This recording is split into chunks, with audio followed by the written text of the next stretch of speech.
नमो भगवते वासुदेवाय नमः। नमस्कार दोस्तों, मैं रुचि पांडे आद्या चैनल पर आपका स्वागत करती हूँ। कैसे हो आप सब? आशा करती हूँ आप सब बिल्कुल ठीक होंगे। और आज का ये वीडियो मैं एकादशी तिथि पर लेके आई हूँ। मैं एक वीडियो और बना चुकी हूँ एकादशी पर, लेकिन आज का ये वीडियो जो है वो जो सबसे बड़ी एकादशी होती है, निर्जला एकादशी पर है। तो आज मैं बात करूंगी निर्जला एकादशी की, कि निर्जला एकादशी कब होती है, किस महीने में होती है, इसका क्या महत्व है, क्या पूजन विधि है और क्या कथा है, और इस व्रत को करने से किस फल की प्राप्ति होती है। आज मैं इन्हीं सभी बातों के बारे में विशेष चर्चा करने वाली हूँ। तो सबसे पहले हम बात करते हैं कि निर्जला एकादशी इस वर्ष संवत 2020 में किस दिन पड़ रही है। तो इस वर्ष संवत 2020 में निर्जला एकादशी आज है। आज यानी 2 जून को है। 2 जून को निर्जला एकादशी का व्रत रखा जाएगा और इसका जो शुभ मुहूर्त है वह 1 तारीख को 2:51 से शुरू हो गया है और 2 तारीख को दोपहर 11:56 तक एकादशी का मुहूर्त रहेगा। तो व्रत हमें 2 ही तारीख को रखना है, यानी आज रखना है। तो आज हम निर्जला एकादशी का व्रत करेंगे और इसका जो पारण है वो द्वादशी तिथि में होता है। द्वादशी तिथि में इसका पारण होगा। सुबह 5 बजे से लेकर के 8 बजे के बीच में आप कभी भी निर्जला एकादशी के व्रत का, ज्येष्ठ मास की शुक्ल पक्ष में पड़ने वाली निर्जला एकादशी का सभी एकादशियों में बहुत ही विशेष महत्व है। साल भर में कुल 24 एकादशी पड़ती हैं और अतिरिक्त मास पड़ने पर 2 एकादशी और जुड़ जाती हैं, यानी 26 एकादशी होती हैं। लेकिन इस एकादशी का बहुत ही विशेष महत्व है। इसका महत्व स्वयं महर्षि वेद व्यास जी ने पांडव के मझले भाई भीमसेन को बताया था। तो इस एकादशी को हम इसीलिए भीमसेनी एकादशी भी कहते हैं। इसे निर्जला एकादशी, भीमसेनी एकादशी के नाम से या पांडव एकादशी के नाम से भी जाना जाता है। इस व्रत को करने से आपको सभी पूरे वर्ष की जितनी भी एकादशियों का व्रत अगर आप नहीं करते हैं तो केवल एक इस एकादशी का व्रत करने से आपको सभी एकादशियों का फल प्राप्ति हो जाता है। यही इसका सबसे बड़ा विशेष महत्व। मैं बात करूंगी कि एकादशी, निर्जला एकादशी व्रत की कथा क्या है। तो निर्जला एकादशी की व्रत की कथा यह है कि जो पांडव के दूसरे नंबर के भाई थे, भीमसेन थे पांडवों के भाई, वो भोजन उन्हें अत्यधिक प्रिय था। वो भोजन के बिना नहीं रह सकते थे, तो उनके लिए उपवास रखना अत्यंत कठिन हो जाता था। इस स्थिति में वह एकादशी का व्रत नहीं कर पाते थे। और जबकि उनके जो और भाई थे, जो और पांडव थे, पांडव और द्रौपदी, सभी एकादशी का व्रत विधि विधान से पूरी श्रद्धा के साथ रखते थे। तो उन्हें इस चीज का बहुत ही दुख होता था कि मैं इस व्रत को नहीं कर पाता हूँ, तो इससे मुझसे भगवान नारायण, भगवान वासुदेव मुझसे नाराज हो जाएंगे, मुझसे नाराज रहेंगे। तो मुझे भी इस व्रत को करना चाहिए, लेकिन वो कर नहीं पाते थे, असफल हो जाते थे।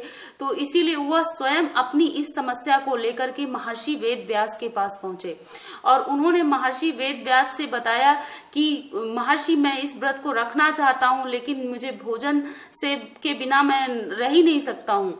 तो महर्षि वेद व्यास जी ने कहा कि भीमसेन, अगर आप साल भर की 24 एकादशियों का व्रत नहीं कर सकते हैं तो आप सर्वश्रेष्ठ एकादशी भीमसेनी, ये जो ज्येष्ठ मास की शुक्ल पक्ष की एकादशी है, उसको आप व्रत रखिए और केवल एक उस दिन आप व्रत रखने से आपको साल भर की एकादशियों का पुण्य फल प्राप्त हो जाएगा।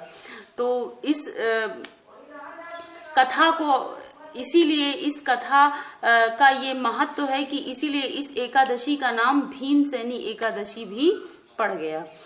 तो ये है इस व्रत की कथा। और इसके बाद भीमसेन ने भी इस व्रत को किया। तो जो भी व्यक्ति इस व्रत को करना चाहें और वो साल भर की एकादशियों का पुण्य फल प्राप्त करना चाहें तो इस दिन व्रत जरूर रखें, यानी आज उनको ये। मैं बात करूंगी कि निर्जला एकादशी की पूजन विधि क्या है। तो दोस्तों, जो भी व्यक्ति इस व्रत को करना चाहते हैं वह सुबह सूर्योदय प्रातःकाल सूर्य निकलने से पहले उठ जाएं और स्नान करें। अगर नदी तालाब गंगा हैं तो उनमें स्नान करें, नहीं घर पर ही स्नान करें। और स्नान करके इस दिन विष्णु भगवान का विशेष पूजन अर्चन करें। फूल, अक्षत, हल्दी, चंदन से उनका अभिषेक करें, उनको सजाएं, उनकी पूजा करें। और उसके बाद इस दिन दान का भी विशेष महत्व है। तो दान में आप गर्मियों का ऋतु चल रहा है तो आप गर्मियों से संबंधित चीज दान कर सकते हैं। जैसे आप छाता दान कर दीजिए, जूती दान कर दीजिए। और इसके अलावा घड़े में जल भरकर और उसको ढक करके भी दान करने का विशेष महत्व है। अन्न दान जरूर करिए। और वस्त्र दान भी इस दिन किया जा सकता है। और भगवान विष्णु का इस मंत्र का जाप जरूर करिए, ओम नमो भगवते वासुदेवाय। और इसके अतिरिक्त विष्णु सहस्त्र नाम का पाठ अगर आप कर सकते हैं तो वो भी जरूर करिए। और पारण अगले दिन होगा। तो इस दिन, जिस दिन एकादशी है, यानी आज 2 तारीख को, आपको सुबह से लेकर के शाम तक निर्जला ही व्रत रखना है। अन्न और जल बिल्कुल भी ग्रहण नहीं करना है। यही इस व्रत का महत्व है।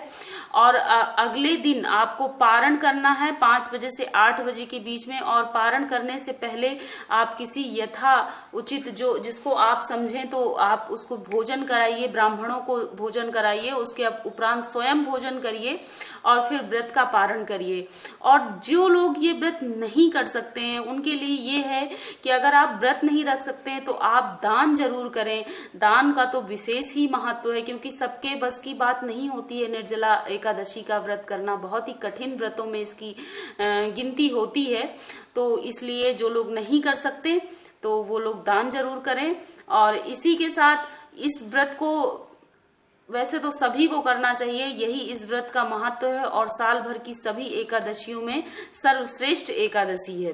तो यही था आज का मेरा चर्चा का विषय, जो मैंने आपके साथ शेयर किया। एकादशी का, ये निर्जला एकादशी का महत्व मैंने आपको बताया। और इस व्रत का अब मैं ये बताऊंगी कि क्या फल की प्राप्ति होती है। इस व्रत को करने से पहला जो फल आपको प्राप्त होता है वो यह है कि आपको साल भर की सारी एकादशियों का फल प्राप्त हो जाता है एक ही एकादशी में। और दूसरा है, इस व्रत को करने से मोक्ष की प्राप्ति होती है। स्वर्ग की तरफ आपका रास्ता साफ होता है। भगवान सीधा आप मृत्यु लोक से स्वर्ग लोक के लिए आप का रास्ता एकदम साफ हो जाता है। यही इस व्रत का महत्व है। यही इस व्रत से आपको इस फल की प्राप्ति होती है। तो आज का ये वीडियो, अगर आपको मेरा ये वीडियो आपको पसंद आया हो तो प्लीज मेरे वीडियो को लाइक जरूर करिएगा। फैमिली और आपके परिवार में, आपके दोस्तों के साथ मेरे इस वीडियो को शेयर करिएगा।